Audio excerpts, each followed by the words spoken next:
अनंत टीदे refresh हमी। लोक दागदागिने विकून उपचार करतात। माझ्याकडे लोक दागदागिने विकायला यायचे, हे मला पाहवलं नाही। त्यातून मी राजीव गांधी जन आरोग्य योजनेची मागणी केल्याचं राजू मसूरकर यांनी सांगितलंय। गोरगरिबांना रस्त्यावरती जायला लोकांकडे प्रायव्हेट हॉस्पिटल जाऊ नका, पैसे विकतात, लोकांना दागिने विकतात, लोकांना आणि काही असं करतात।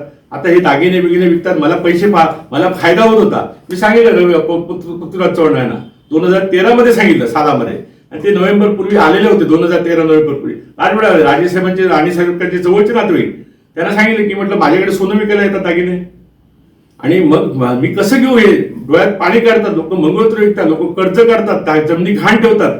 मग ही योजना तुम्ही करा। 1.5 लाख रुपये ठेवलेत, औषधं ऑपरेशन फ्री आहे, औषधं फ्री आहे, शस्त्रक्रिया फ्री आहे, जेवण फ्री आहे। हे प्रायव्हेट हॉस्पिटल आहे, प्रायव्हेट हॉस्पिटल दिले। फक्त अपेंडिक्स हर्निया आणि हायड्रोसिन फक्त, आणि हार्ट अटॅक आला तर स्टेबल करण्यासाठी हॉस्पिटल प्रायव्हेट म्हणजे सरकारी हॉस्पिटल फ्रीमध्ये ठेवले आहेत, म्हणजे महाराष्ट्रातली। आणि त्याशिवाय तुम्हाला डिलिव्हरी आहे, म्हणजे जे गरोदर स्त्रिया होतात त्याची प्रसूती, त्याच्यानंतर त्याचे गर्भपिशवी काढणे, हे एवढेच मोजके आधार फक्त प्रायव्हेट हॉस्पिटल म्हणजे सरकारी हॉस्पिटल दिले, शासकीय हॉस्पिटल दिले, बाकी सर्व हॉस्पिटल सर्व हे प्रायव्हेट हॉस्पिटल दिलं।